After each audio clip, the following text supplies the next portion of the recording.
Everyone's fitness journey is so different. We all come from different backgrounds, different walks of life that bring us to a point in our life where we decide, hey, I wanna live a little bit better. I wanna live a little bit more healthier. And all of us come to that point in our life at a different time. It's called a health journey for a reason. We all start somewhere, but it never ends. There is no destination. It's not fitness destination, it's fitness journey, because fitness journeys are not linear. They have ups and downs, and there is a lot of times where you want to stop and give up. You take a pause, you take a step back, and that's all part of this fitness journey. Because everyone's fitness journey should be about building a lifestyle. Our bodies are what give us life. They give us movement, love, happiness, and we need to start treating it that way. So instead of being told by society what we need to look like, we need to have a big chat with ourselves and say, hey, what do we want to feel like?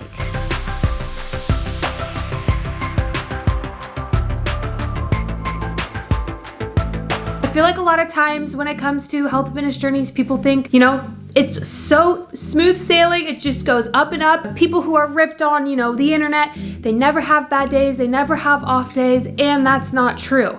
What you see is consistency, and consistency is completely key, okay? It's not about what you do occasionally, it's about what you do consistently. My fitness journey, I feel like, has started forever. I don't know. I don't really know where the initial beginning of it was. I grew up in a household that was pretty active. Like, I always played sports. My mom was pretty good about making homemade meals with like a protein, veggie, and a carb on the plate. So I went to college. I was able to take those cooking skills that she taught me and just know how to cook for myself, and it's just been improving ever since. You don't just hop in and know everything. I think a lot of people think that sometimes.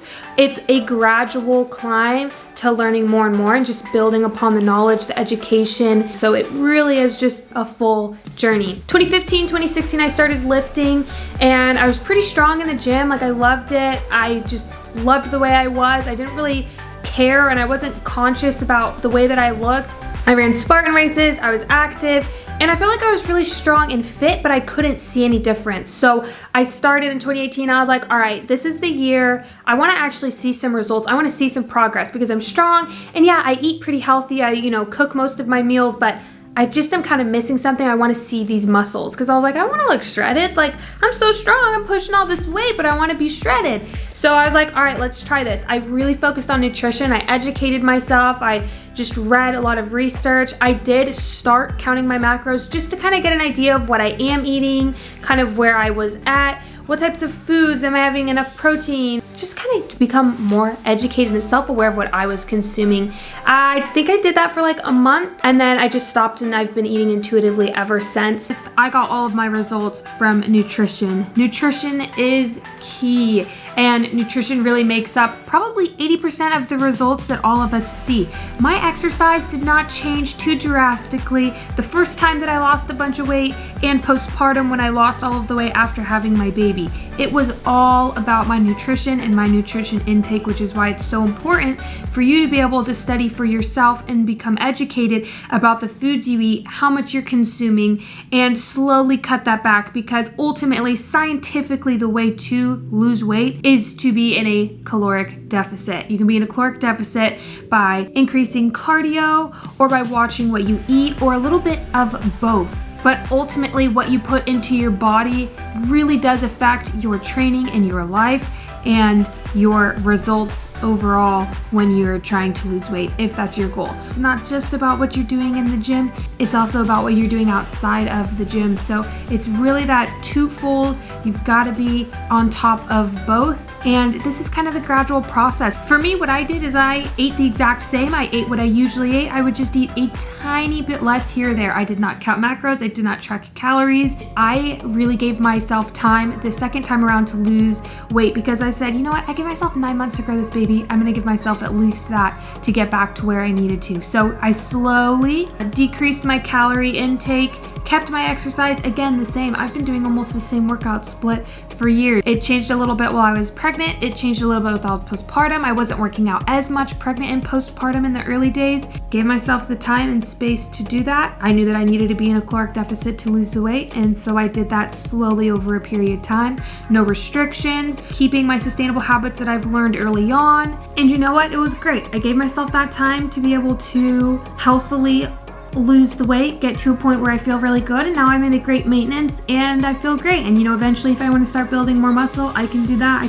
When it comes to my exercise, it has pretty much stayed the same throughout the beginning of time. And again, that's where I have to say, making this a lifestyle and a part of your life and a routine and habits is absolutely everything, because I can use the same principles that I learned and keep using them now. 3, 4, 5 years down the road, having a baby, doing this all through pregnancy, through postpartum. It was so much easier for me because I took the time and I said, you know what? I'm gonna build a healthy lifestyle. I'm gonna do this for me, and I'm gonna do it right the first time so that this is sustainable. That's exactly what I did. People are so shocked. How did you lose the baby weight? I've been doing the same thing.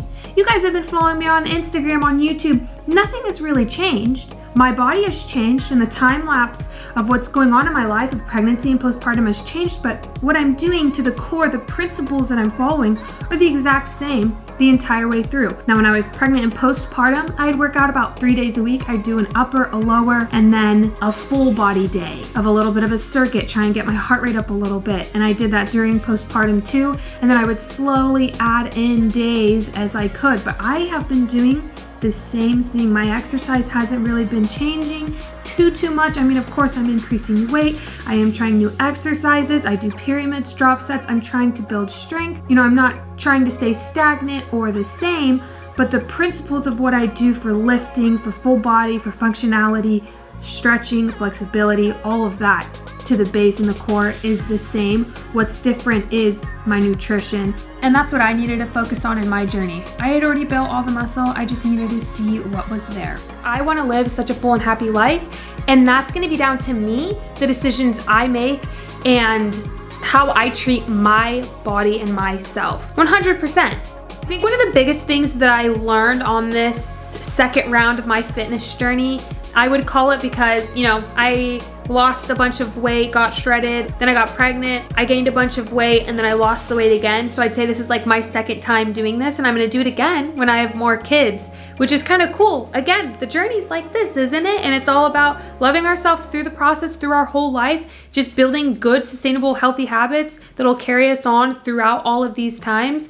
And truthfully, like, that's the main thing I want you guys to take away from this, is just a mindset shift of, this is for life. Like, this is for longer. I don't need to worry about losing weight in a month or 2 months. I can take 9 months to a year, really dig deep, build healthier habits, and actually change my life for the long run so that it's actually sustainable. It took me not stressing about my weight to realize that I can eat what I want in moderation, and I'm not gonna gain a bunch of weight.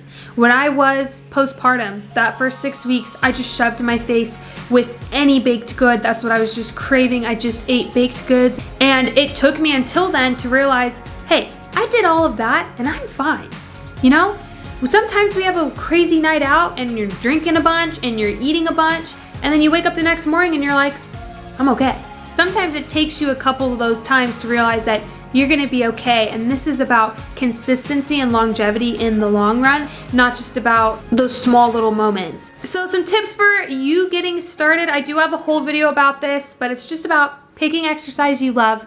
What is gonna be actually sustainable in your individual life? And there is no one right way. There is no perfect picture of health.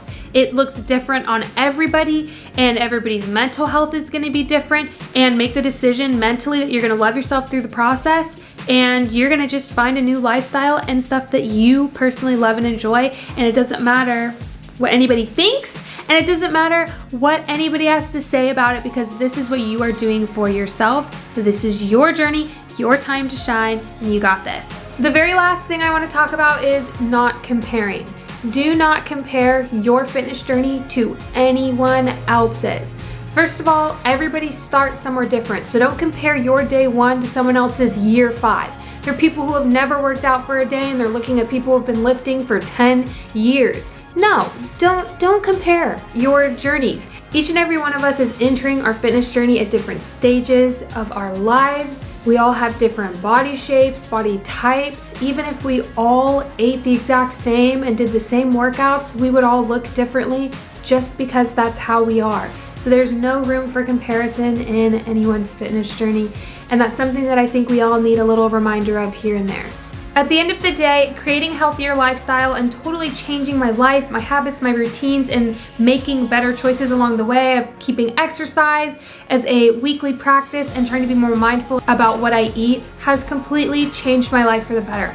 I am happier, I am healthier, I feel so confident in the body and the skin that I'm in. I have really learned to love myself through the process. When I have bad days or if I have a bad workout, I have grown so much individually. I feel really confident knowing that I am taking care of my body and thanking it for everything that it does for me every single day. Don't forget to subscribe to my channel, follow me on Instagram, TikTok, and all that. And I'll see you guys in the next video. Bye.